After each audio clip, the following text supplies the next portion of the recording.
പിതാവിനും പുത്രനും പരിശുദ്ധാത്മാവിനും സ്തുതി, ആദ്യം മുതൽ എന്നേക്കും ആമീൻ. കർത്താവിൽ ഏറ്റവും അനുഗ്രഹിക്കപ്പെട്ടവരെ, ശൂന്യമായ നോയമ്പിലെ 15-ാം ദിവസം നമ്മൾ നമ്മുടെ ജീവിതത്തിലെ പ്രാർത്ഥനകളും നിയോഗങ്ങളും അപേക്ഷകളും എല്ലാം ദൈവമാതാവിൻ്റെ മധ്യസ്ഥയിൽ സമർപ്പിച്ചുകൊണ്ട് ദൈവമാതാവ് നമ്മുടെ പ്രാർത്ഥനകളെല്ലാം പരിഹാരം കർത്താവായ യേശു മിശിഹായുടെ മുമ്പാകെ നമ്മുടെ എല്ലാ പ്രാർത്ഥന സമർപ്പിച്ചിട്ടുണ്ട്.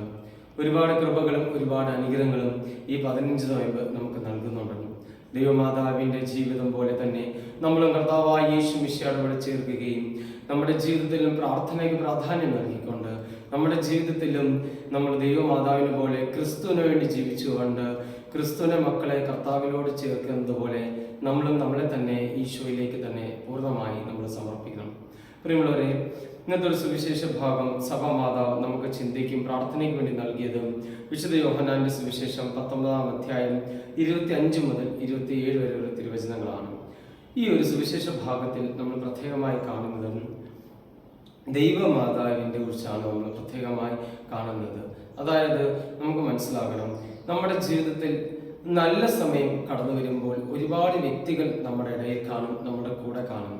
നല്ല സമയത്തിലൂടെ കടന്നു പോകുമ്പോൾ ഇന്നലെ വരെ നമ്മുടെ ചങ്കം, ഇന്നലെ വരെ നമ്മുടെ സുഹൃത്തായും, ഇന്നലെ വരെ നമ്മുടെ എല്ലാത്തിനും നമ്മൾ അവരുടെ കൂടെ നടക്കുകയും നമ്മൾ സംസാരിക്കാനും നമ്മളോട് പറയാനും അല്ലെങ്കിൽ നമ്മുടെ നല്ലൊരു സൗഹൃദം നമുക്ക് നിലനിർത്താൻ നമുക്ക് സാധിക്കും. പക്ഷേ എന്നാൽ ഒരു കഷ്ടപ്പാടുകളുടെ സമയം കൂടി നമ്മൾ കടന്നു പോകുമ്പോൾ നമ്മൾ തിരിഞ്ഞു നോക്കുമ്പോൾ ആരും തന്നെ നമ്മൾക്ക് വേണ്ടി കാണത്തില്ല. നമ്മൾ എത്ര ആശ്രയിച്ചാലും എത്ര ആഗ്രഹിച്ചാലും നമുക്ക് വേണ്ടി ആരും തന്നെ അവിടെ കാണത്തില്ല. നമ്മൾ മനസ്സിലാക്കണം, നല്ല സമയത്ത് എല്ലാവരും നമ്മളോട് കൂടെയുണ്ട്, പക്ഷേ ഒരു കഷ്ടപ്പാടിൻ്റെ സമയത്ത് ആരും തന്നെ നമുക്ക് കാണത്തില്ല. പ്രിയമുള്ളവരെ, നമുക്ക് ചില ഉദാഹരണം നമുക്ക് കാണാം. വിശുദ്ധ മത്തായിയുടെ സുവിശേഷം 9-ാം അധ്യായം 1 മുതൽ 8 വരെ തിരുവചനത്തിൽ നമുക്ക് കാണാൻ സാധിക്കുന്നു. തളർവാദി രോഗിയെ സുഖപ്പെടുത്തുന്നു. ഈ തളർവാദി രോഗിയെ സുഖപ്പെടുത്തുന്ന സമയത്ത് നമുക്ക് മനസ്സിലാകും, കർത്താവായ യേശു മിശിഹ ഈ തളർവാദി രോഗിയെ സുഖപ്പെടുത്തുമ്പോൾ അനേകം ജനക്കൂട്ടം അവിടെ ഇടയിലുണ്ട്. അനേകരുടെ ഇടയിലാണ് കർത്താവ് ഈ അത്ഭുതം പ്രവർത്തിക്കുന്നത്. അനേകം വ്യക്തികൾ കർത്താവിന് ചുറ്റും നിൽക്കുന്നുണ്ട്. അതുപോലെ തന്നെ വിശുദ്ധ മത്തായിയുടെ സുവിശേഷം 8-ാം അധ്യായം 1 മുതൽ 4 വരെ തിരുവചനത്തിൽ നമുക്ക് കാണാം, കുഷ്ഠരോഗിയെ സുഖപ്പെടുത്തും. ഈ കുഷ്ഠരോഗിയെ സുഖപ്പെടുത്തുമ്പോൾ പോലും ദൈവത്തിനോട് ഇടയിൽ അല്ലെങ്കിൽ ആ ഒരു സ്ഥലത്ത് അനേകം വ്യക്തികൾ നിൽക്കുന്നുണ്ട് നമുക്ക് കാണാൻ സാധിക്കും. അപ്പോൾ വീണ്ടും ദൈവം ഒരുപാട് വ്യക്തികളുടെ ഇടയിലാണ് ഈ കുഷ്ഠരോഗിയെ സൗഖ്യപ്പെടുത്തുന്നത്. വിശുദ്ധ മത്തായിയുടെ സുവിശേഷം 8-ാം അധ്യായം 14 മുതൽ 17 വരെ തിരുവചനത്തിൽ നമുക്ക് വീണ്ടും കാണാൻ സാധിക്കും, പത്രോസിന്റെ ഭവനത്തിൽ കർത്താവായ യേശു മിശിഹ പത്രോസിന്റെ ഭവനത്തിൽ ഇറങ്ങിച്ചെന്നാണ് സൗഖ്യം നൽകുന്നത്. വീണ്ടും ജനത്തിന്റെ ഇടയിൽ നിന്നും ശിഷ്യന്മാരുടെ ഇടയിലാണ് കർത്താവായ യേശു മിശിഹ ഈ അത്ഭുതം പ്രവർത്തിക്കുന്നത്. പിശാച് ബാധിതരെ സുഖപ്പെടുത്തുന്നു. വിശുദ്ധ മത്തായിയുടെ സുവിശേഷം 8-ാം അധ്യായം 28 മുതൽ 30 വരെ തിരുവചനത്തിൽ വീണ്ടും നമുക്ക് കാണാൻ സാധിക്കുന്നത് ഇത് തന്നെയാണ്. കർത്താവ് അനേകം ജനങ്ങളുടെ ഇടയിൽ ശിഷ്യന്മാരുടെ മധ്യം നിന്നുകൊണ്ടാണ് അത്ഭുതം പ്രവർത്തിക്കുന്നത്. എന്നാൽ വിശുദ്ധ ലൂക്കോസിന്റെ സുവിശേഷത്തിൽ 9-ാം അധ്യായം 10 മുതൽ 17 വരെ തിരുവചനത്തിൽ വീണ്ടും നമുക്ക് കാണാൻ സാധിക്കുന്നത് ഇത് തന്നെയാണ്, അപ്പം വർദ്ധിപ്പിക്കുന്നു. അതായത് കർത്താവായ യേശു മിശിഹ ജനത്തിനു വേണ്ടി അപ്പം നൽകി കൊടുക്കുന്നു. അവരെ തൃപ്തരാക്കാൻ, അവരുടെ വിശപ്പ് അകറ്റാൻ, അവരെ സന്തോഷിപ്പിക്കാൻ, ദൈവത്തിന്റെ അനുഗ്രഹം കാണിക്കാൻ, ദൈവത്തിന്റെ ശക്തി അവരുടെ ജീവിതത്തിൽ വെളിപ്പെടുത്താൻ വേണ്ടി ദൈവം വീണ്ടും അപ്പം വർദ്ധിച്ചു കൊടുക്കുന്നുണ്ട്. ഇതെല്ലാം നടക്കുന്നത് എവിടെ വെച്ചാണ് അറിയോ? ജനത്തിന്റെ ഇടയിൽ, അനേകം വിശ്വാസികളുടെ ഇടയിൽ. ഈ ഓരോ അത്ഭുതങ്ങളും കർത്താവ് കാണിക്കുമ്പോൾ അനേകം പേര് ദൈവത്തെ വിശ്വസിക്കുന്നു.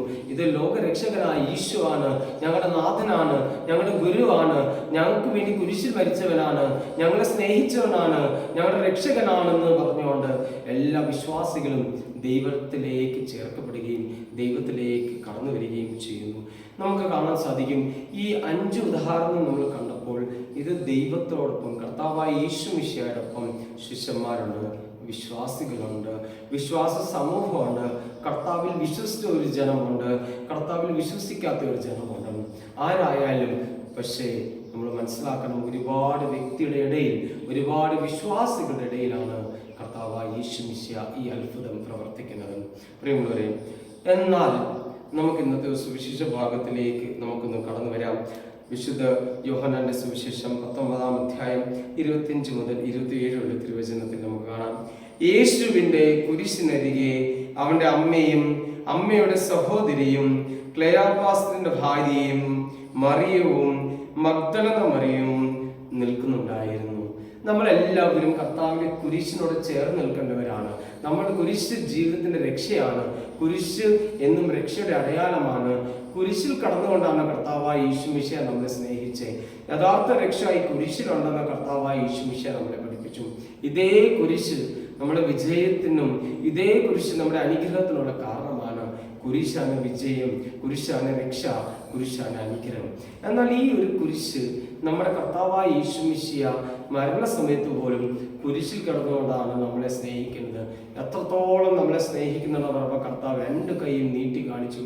ഇത്രത്തോളം ഞാൻ നിങ്ങളെ സ്നേഹിക്കുന്നു എന്നിട്ടാണ് കുരിശ് മരണം ഏറ്റെടുത്തത്. പ്രിയമുള്ളവരെ, നമ്മുടെ മനസ്സിൽ കൂടെ കടന്നു പോകേണ്ട ഒരു ചിന്ത ഇതാണ്.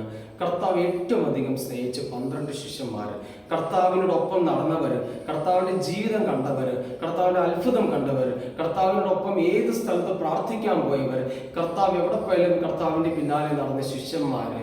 എന്നാൽ എവിടെയാണ് 12 ശിഷ്യന്മാർ? സുവിശേഷത്തിലാകെ ഒരു ശിഷ്യൻ മാത്രമേലും കുരിശിന്റെ താഴെ നിൽക്കുന്നത്.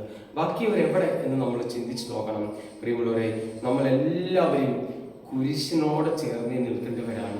നമ്മളെല്ലാവരും കുരിശാണ് രക്ഷ എന്ന് പറയുമ്പോൾ ഈ കുരിശിൽ കൂടെ രക്ഷ ലഭിക്കും എന്ന് മനസ്സിലാക്കിയോണ്ട് ഈ കുരിശിൽ നമ്മൾ നിൽക്കേണ്ടവരാണ്.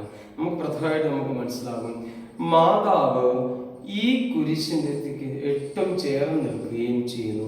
മാതാവ് അവിടെ ഇരിക്കുകയല്ല, മാതാവിന് അവിടെ തടസ്സമല്ല, മാതാവിന് സങ്കടമാണ്. എന്നാൽ പോലും മാതാവ് കുരിശിലേക്ക് നോക്കുന്നുണ്ട്, ഈശോയിലേക്ക് മാതാവ് നോക്കുന്നുണ്ട്. ഈശോയിലേക്ക് നോക്കി മാതാവ് നിരന്തരമായി പ്രാർത്ഥിക്കുകയാണ് ചെയ്യുന്നത്. ഒന്ന് ചിന്തിച്ചു നോക്കിക്കുക പ്രിയമുള്ളവരെ, മാതാവ് അവിടെ ആയിരിക്കുമ്പോൾ മാതാവിന്റെ ജീവിതത്തിലെ ഏറ്റവും വലിയ സങ്കടം ഇതാണ്, എൻ്റെ മകൻ കുരിശിൽ കിടക്കുന്നു. പ്രിയമുള്ളവരെ, നമ്മൾ ചിന്തിക്കണം, നമ്മുടെ ജീവിതത്തിൽ ഈ കർത്താവ് കുരിശിൽ കിടക്കുമ്പോൾ എത്രത്തോളം സങ്കടത്തിലും ഭാരത്തിലായിരിക്കും നമ്മൾ ജീവിക്കുന്നത്. നമ്മുടെ പാപം മുഖേനയാണ് കർത്താവായ യേശു മിശിഹ ഈ കുരിശിലായിരിക്കുന്നത്. ശിമോന്റെ വിശുദ്ധ ലൂക്കോസ് സുവിശേഷം 2-ാം അധ്യായം 35-ാം വാക്യത്തിൽ നമുക്ക് കാണാൻ സാധിക്കുന്നുണ്ടല്ലോ, നിന്റെ ഹൃദയത്തിലൂടെ ഒരു വാൾ തെളിച്ച് കയറുകയും ചെയ്യും. മാതാവിന്റെ ജീവിതത്തിൽ ഇതായിരുന്നു അവസ്ഥ. എല്ലാ സങ്കടങ്ങളും ഭാരങ്ങളും ഹൃദയത്തിൽ ഏറ്റുവെച്ചുകൊണ്ട് മാതാവ് കുരിശായി ഈശോയെ നോക്കുന്നു. പ്രിയമുള്ളവരെ, നമ്മളെല്ലാവരും ഈ കുരിശിന്റെ കീഴിൽ നിൽക്കേണ്ടവരാണ്. അനുദിനം നമ്മളും ഈ കുരിശിന്റെ കീഴിൽ നിൽക്കുന്നുണ്ട്. വിശുദ്ധ കുർബാന അർപ്പിക്കുമ്പോൾ ഈ വിശുദ്ധ കുർബാനയുടെ സ്ഥാപക വചനം അല്ലെങ്കിൽ യൂക്കറിസ്റ്റിക് പ്രയർ ചൊല്ലുമ്പോൾ നമ്മൾ മുട്ടുകുത്തി പ്രാർത്ഥിക്കും. നമ്മൾ നിന്നുകൊണ്ട് പ്രാർത്ഥിക്കുന്നത് ഇത് തന്നെ അർത്ഥമാണ്, നമ്മൾ കർത്താവിൻ്റെ കുരിശിനോട് ചേർന്ന് നിൽക്കുന്നു. കർത്താവിൻ്റെ കുരിശിനോട് ചേർന്ന് നിൽക്കുന്നത് അനുദിനം പ്രാർത്ഥിക്കുകയാണ് ചെയ്യുന്നത്. അനുദിനമായി നമ്മൾ പ്രാർത്ഥിക്കുമ്പോൾ ദൈവം ധാരാളമായി നമ്മളെ അനുഗ്രഹിക്കുകയാണ് ചെയ്യുന്നത്. അപ്പോൾ ദൈവത്തിൻ്റെ അനുഗ്രഹവും സംരക്ഷണവുമാണ് നമ്മളിവിടെ കാണിക്കുന്നത്.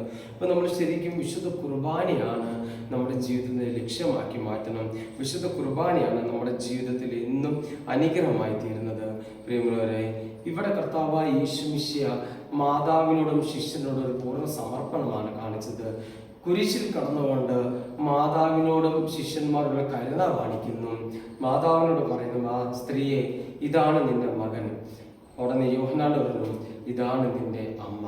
ആ നിമിഷം തന്നെ യോഹന്നാൻ ആ അമ്മയെ തൻ്റെ ഭവനത്തിലേക്ക് സ്വീകരിച്ചു.